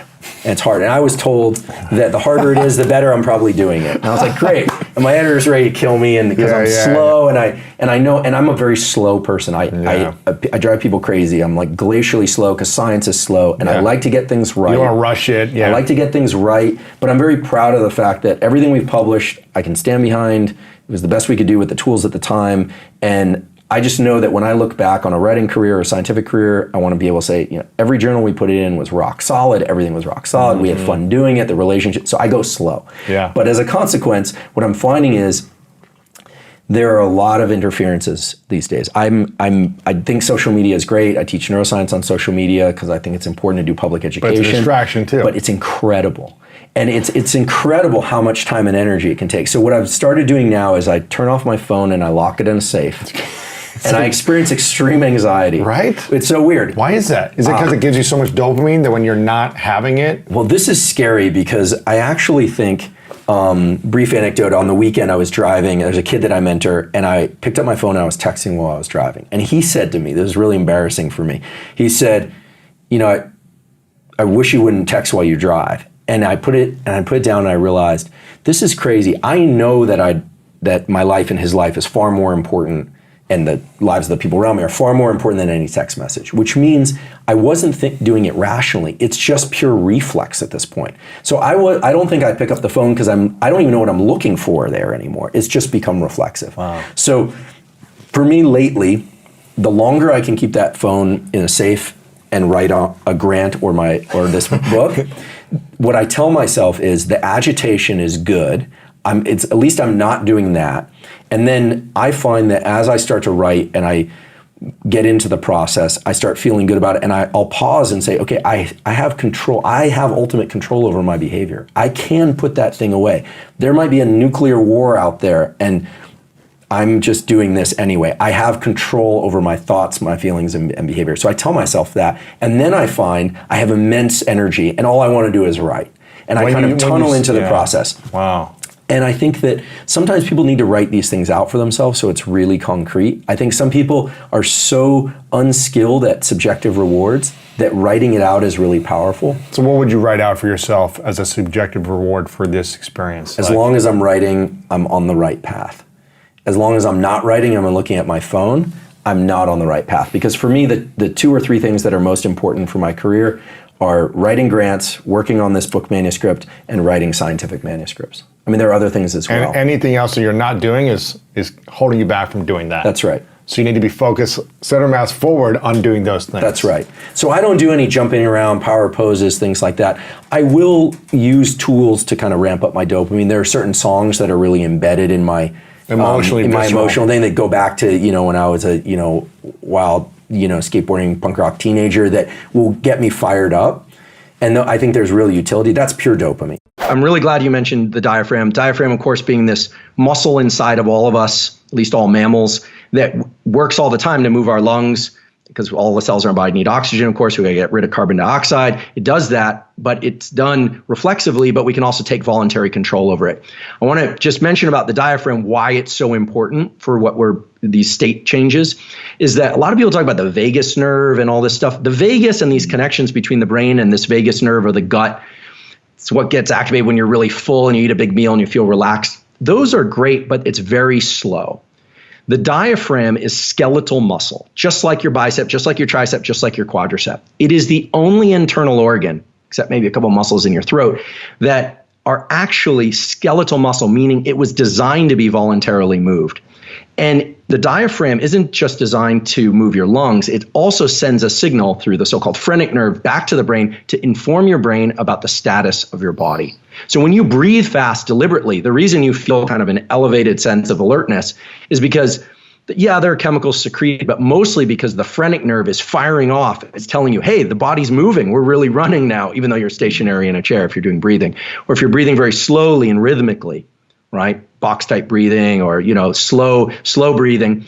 Your diaphragm is telling your brain, hey, we're calm, we're good. And you calm down very quickly on the order of seconds.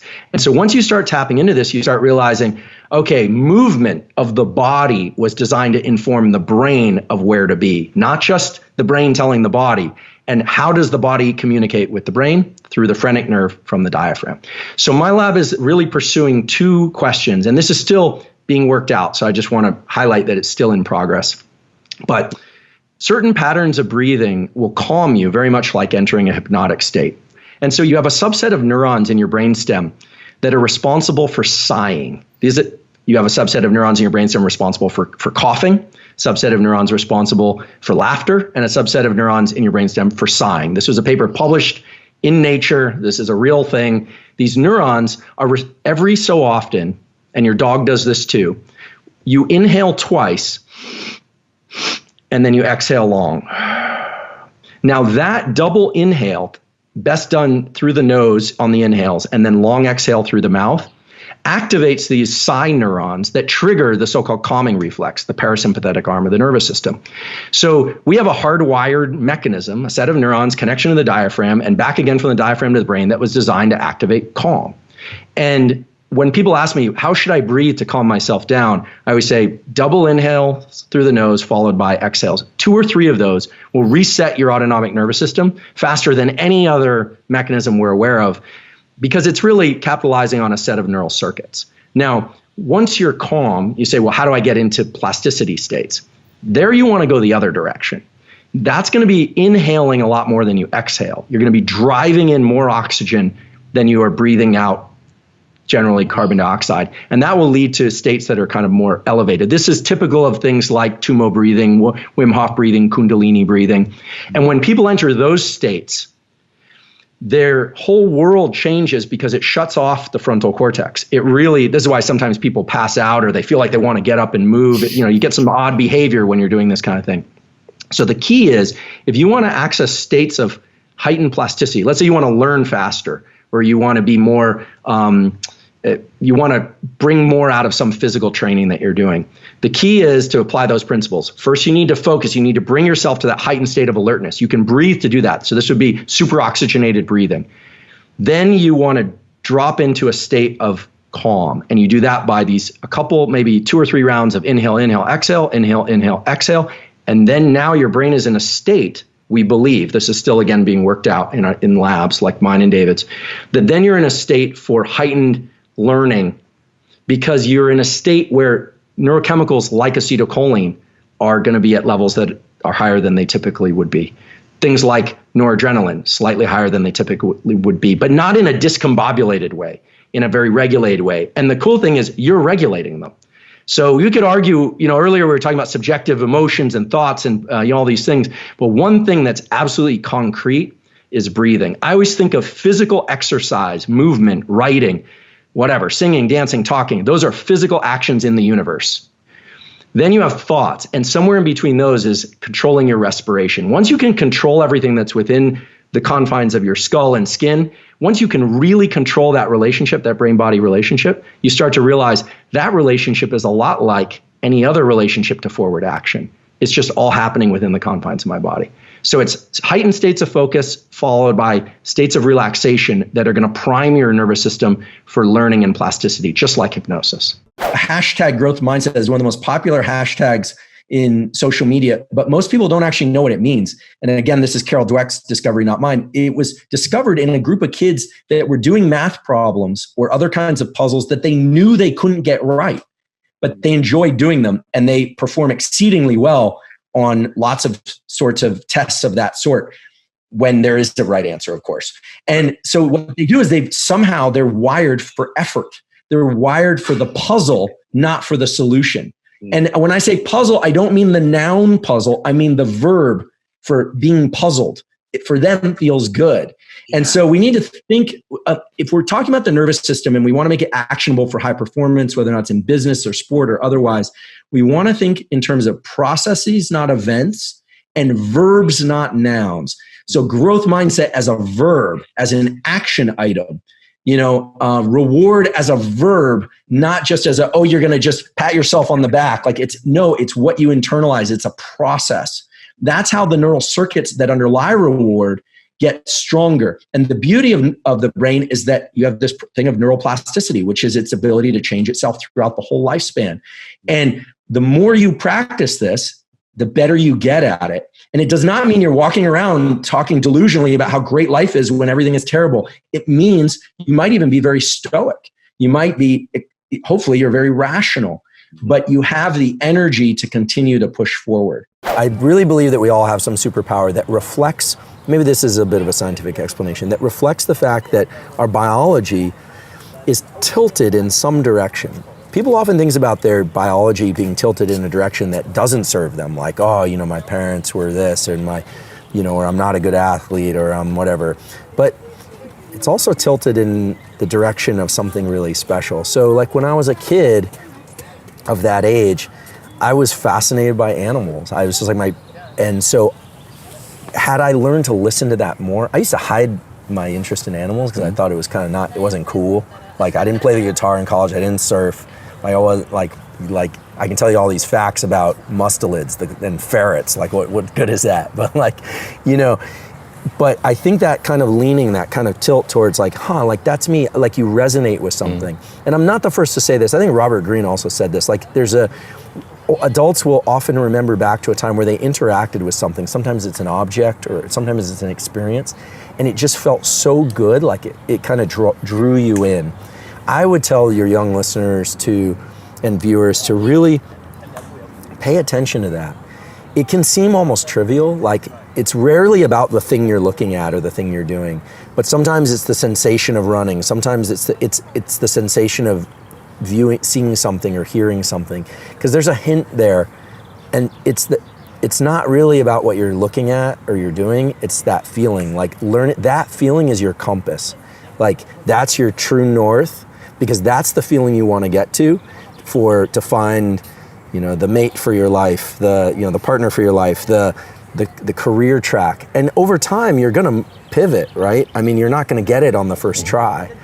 My story of science started there. It told me right there. I felt it in that conversation with my dad, and then my compass was all over the place and spinning, and eventually it's come back. I found it, but get in touch with that feeling. And if this seems at all abstract, I would do it as an experiment.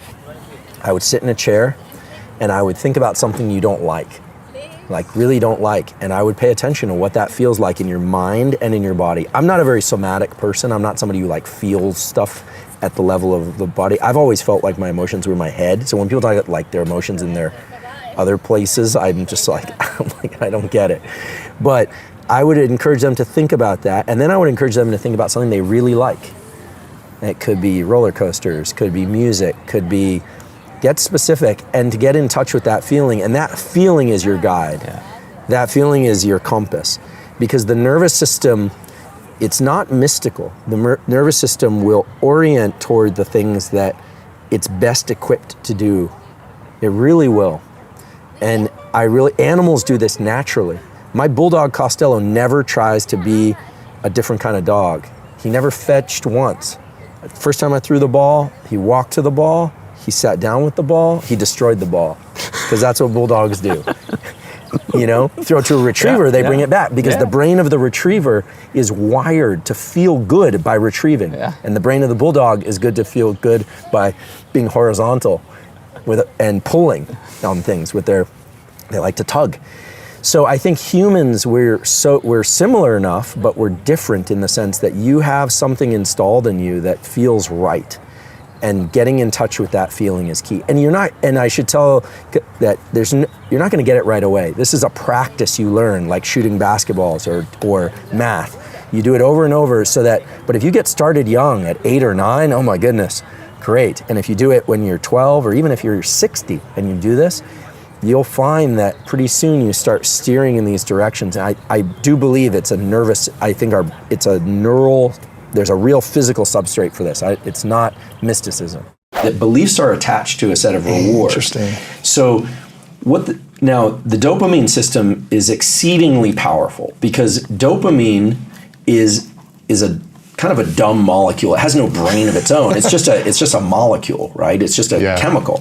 But when dopamine is released in our brain, first of all, it tends to orient us towards goals in the outside environment. It's the molecule not just of reward, but of motivation.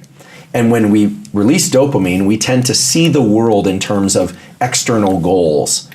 And so you can imagine now if there's a process built up inside us where our thoughts are causing dopamine release, and dopamine is shaping what we see as rewards, what we perceive as rewards.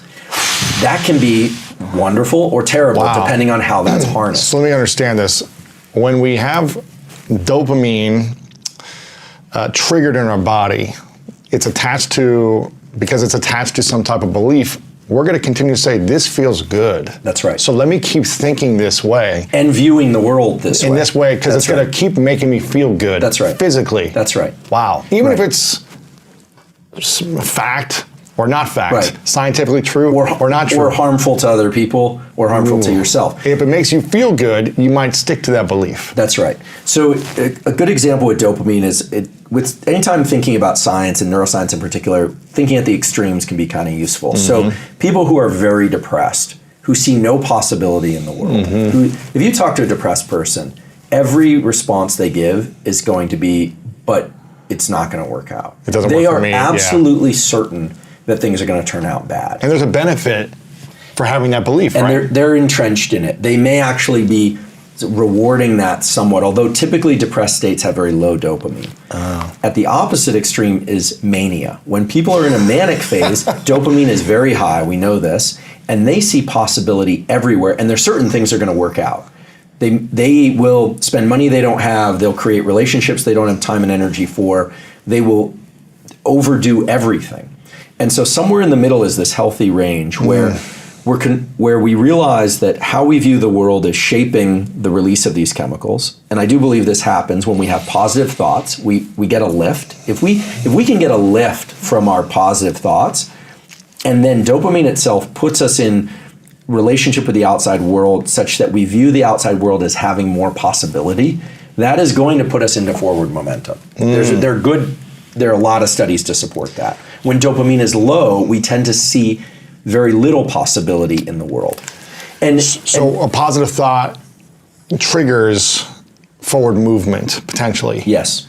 Yeah. So positive thinking, which a lot of people will say, well, that's just positive thinking, it doesn't work. Some people say, well, be positive, think positive. Others say, well, it doesn't work. Well, with science, I'm hearing you say it gives you a little bit of a lift. Absolutely. The key with positive thinking is that it has to be honest. It can't be, I've already won, I don't have an Olympic gold medal. If I could tell myself I'm going to get one tomorrow, but I just don't have the skills. So that's not going to release dopamine in my system. How do you know it's honest if you're in a depressed state and you don't believe that you are actually better off than where you're at? The key is to attach so one thing to understand is that dopamine release in the brain is always subjective. There's no experience that says, that has unique domain over dopamine release, that will only allow dopamine release. So if it's very subjective. So if I say to myself, I'm going to get into the process of doing something. We have a new year coming up, so there's going to be a lot of resolutions soon. It's not if you attach the dopamine release to the process of effort or goal setting itself, you'll have more energy to be in effort. And then if you can attach dopamine release to the belief that you're at least heading in the right direction, you'll have more energy to keep going in the right direction. People make the mistake of thinking that the positive thought process should be attached to the finish line. It's not about thinking you've already won. It's not about being delusional. It's about thinking that your training is going to take you to the finish line. And so it's about moving that mental horizon in more closely, and then triggering some sort of positive internal representation of what you're doing, meaning thinking positive. And people, this is usually where I get stopped and people say, wait, but it sounds so subjective. Tell me exactly how to do it. But here's the key point. It's supposed to be subjective. This for you, right? For everyone needs to figure out what allows them to continue to be in forward momentum, what allows them to constrain the world of possibilities and to go after goals, and how often to self-reward. Because but the key is the self-word, because if you start only pursuing external rewards, that's when you are no longer in control of your dopamine system. Because you're reliant on actually something physically happening in the physical world, not internal. That's right. And let's be really, really honest and burst the bubble that I feel like should have been burst a long time ago, which is, yes, everybody, including me, it is possible that you can do everything and still fail. No one wants to say that. But the way that you ensure against that is to attach reward to the effort process. Because the dopamine molecule creates a sense of certainty, and you're not trying to create certainty about the final outcome. You're trying to create certainty only about the next outcome that's en route to the final outcome. The next action and outcome. So you want to think about milestones. Yes. And so people set out with, I'm gonna write the great American novel, or I'm going to get the IPO. And of course, that's an important, you need to have a sense of what the finish line would actually look like. But the more that one can attach this subjective release of dopamine process to the intermediate steps through positive thinking and action, the higher that probability goes toward, in science we say there's a probability of 0 to 1, the higher that probability goes to 1, which is certainty. Now, everyone knows in the back of their mind that there is no absolute certainty. When I hear about, athletes or fighters, I was certain I was going to win, we all know that there's a 0.00000 doubt in everybody. Right. 0.00, whatever that is. Now, for some people, they might be able to push that number way, way out. But certainty about outcome is actually a form of delusion. Certainty about like a mania, yeah. That's right. That's right. You see this in mania, and that's why people start engaging in behaviors that aren't good. Fixated on this is going to happen. That's right. The silver lining in this is that when you create certainty about outcomes, you know you can control. You take over this neurobiological system, and you create almost certainty that you will complete the process to the end goal perfectly. How do you get motivated? Well, one way to do that is if you are good at subjectively attaching dopamine to the pursuit, just knowing, okay, I really am hungry for this. I'm going to tell myself that, making it 1% of the way is a success, and I'm going to keep going, and I'm going to keep ratcheting on. And that's great if you can do that. But for people that can't do that, understanding this relationship with the pleasure-pain balance can be more powerful. Just understanding the more friction and pain that you experience, the greater the dopamine reward you will get later, and that serves as its own amplifier of the whole process of pursuing more dopamine. And then the other aspect of it is that anytime that we're leaning into action, it has the possibility of being an amplifying process or a depleting process. And the key to that is making sure that you're balancing the dopamine and epinephrine systems. Epinephrine being this molecule of universal currency of energy output. It could be out of hate or it could be out of love. Epinephrine doesn't care. And actually dopamine doesn't care. None of these systems care about us. They just work underneath our conscious control. But when you start to understand that hitting the gas pedal is great, but hitting the gas pedal and then coming off the gas pedal a little bit, you can kind of sit in a more relaxed RPM, actually allows you to go much further. I think that people leaning into action is terrific. I always say you can either be back on your heels, flat-footed, or forward center of mass. The best situation is actually to be right upright, but just know that you can be forward center of mass at any point. And to take it back to sex and reproduction, because it's a salient example, the arc of sex is very interesting because when you think about autonomic arousal, it turns out that the arousal stage of sex actually involves release of dopamine, but is what we call parasympathetic dominant. It actually has to be relaxed enough in order to occur. Okay, everyone can read between the lines on this. Orgasm is actually I don't want to say full blown. It is a sympathetic nervous system driven response. It's identical to the stress system. It's driven by the same neural circuits as stress. That's so weird. And then what comes afterward? The parasympathetic system goes back up again. It's that deep relaxation. So why do I say this? Not to talk about sex to be, to serve as a highlighter, but rather our species arrived here because of this dance between arousal and relaxation. And one thing we can say for sure about every human being that's alive now is that their parents, at least once, mastered this dance of relaxed and excited, but not too excited, then really excited, and then relaxed. That dance was mastered by all of our parents, and that's what delivered us here to some extent. And so what this means is that all the neural circuits, from the ones that led to our conception to the ones that lead to us pursuing goals, have this balance. It's almost like a seesaw, right? There's activation and calm, and it's that dynamic process that's important to master in every endeavor. So we use sex as an example, but in pursuit of goals, you have to learn how to pursue short-term goals, and like the goals within the day, make a cup of coffee, and long-term goals. And when I said dopamine is what's setting your time perception, it's an interval timer.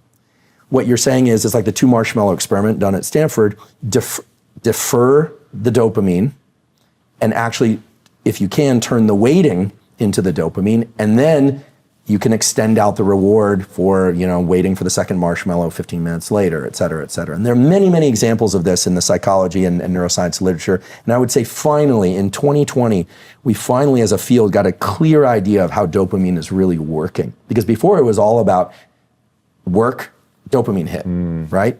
Sex gives you a dopamine hit. The internet gives you a dopamine hit. What we didn't realize is that repeated engagement with these things leads to dopamine depletion, and that the pain and pleasure balance is always at work.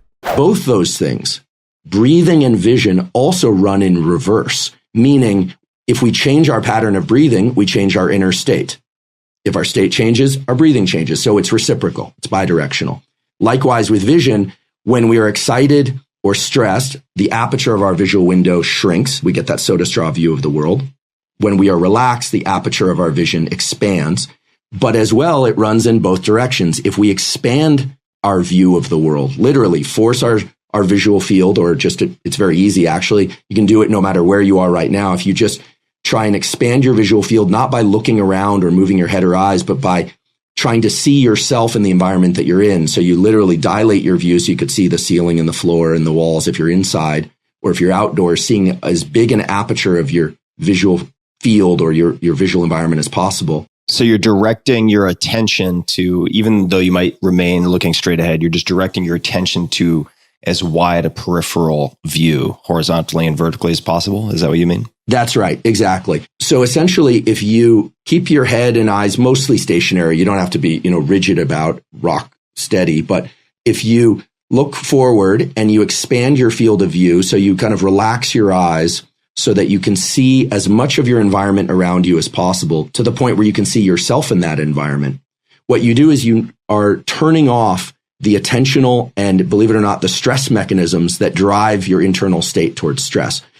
This is why when you go to a vista or you view a horizon, it's very relaxing, because you naturally go into panoramic vision.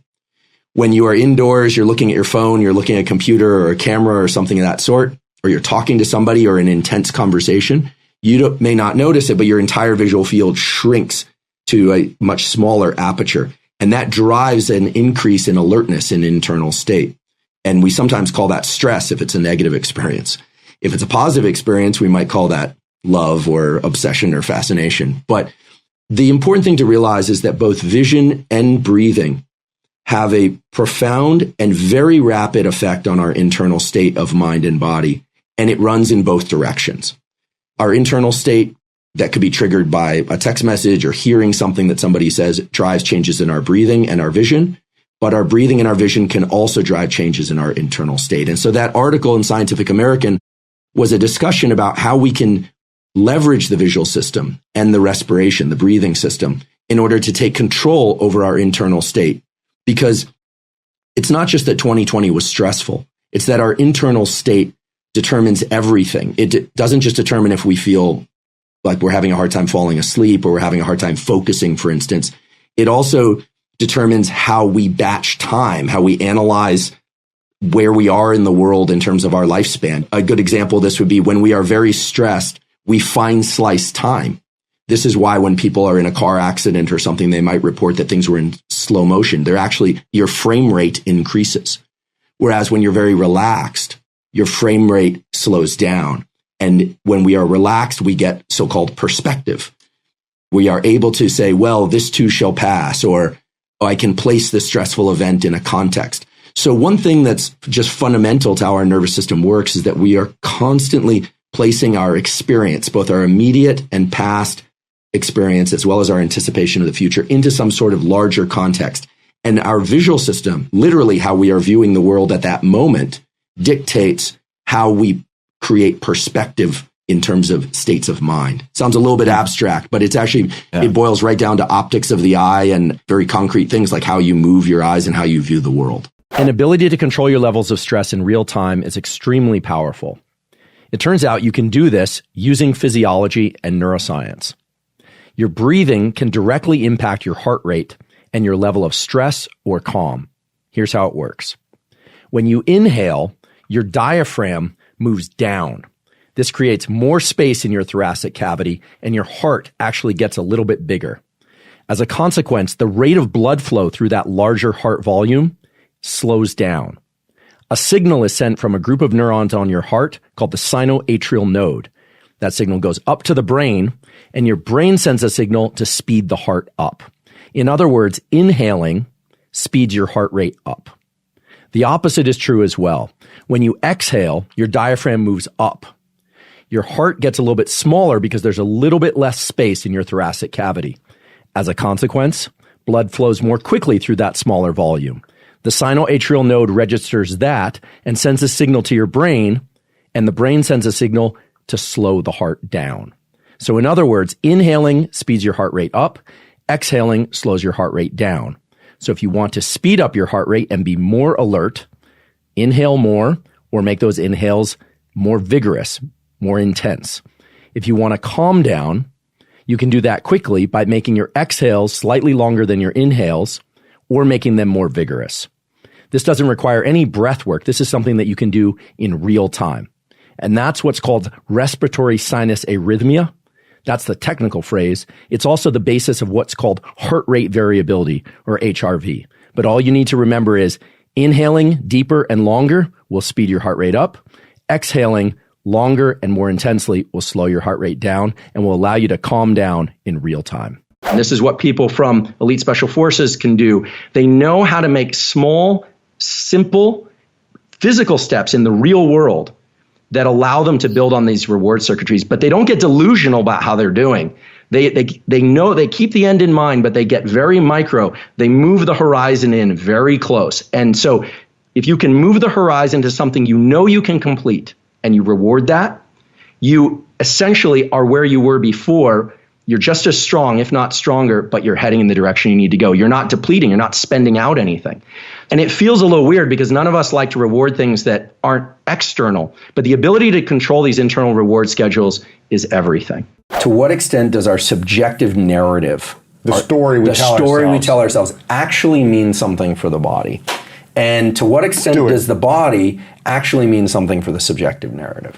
So this gets into some areas of work that we're doing now. And so I do want to highlight that it's ongoing work. But I think, the old narrative, meaning 10 years ago, was that if you're feeling depressed, just smile. Well, if that worked, right, we would have a lot less depression than we see out there. The reason I call it a brain-body contract early on is that the brain and the body are constantly in dialogue. So, the idea that when we're depressed, we tend to be in more defensive type postures. When we're feeling good, we tend to be in more like relaxed and extended postures. All true. But it does not mean that just by occupying the extended posture that I'm going to completely shift the mind. Right. That's a first step. Think about like two interlocking gears. It's one gear that turns the other, but then they need to kind of dance together before you can get the whole system going. So how do you get it to dance together? Exactly. So there is one way in which subjective thought and deliberate thought is very powerful over states of mind and body. To answer your question, can you think your way out of the ice bath being cold? So a couple things that are important. First of all, just to go a little deeper on what thoughts are. Thoughts happen spontaneously all the time. Mm-hmm. They're popping up like a poorly filtered internet connection. But thoughts can also be deliberately introduced. For instance, right now, I can say, okay, have a thought that just decide to write your name. And you can do that. I'm going to decide to write my name, and you can do it. So that's a deliberate thought, which says that you can introduce thought. So I think it's very hard to control negative thoughts directly by trying to suppress them. Generally, they tend to just want to continue to geyser up all the time. But we can introduce a positive thought.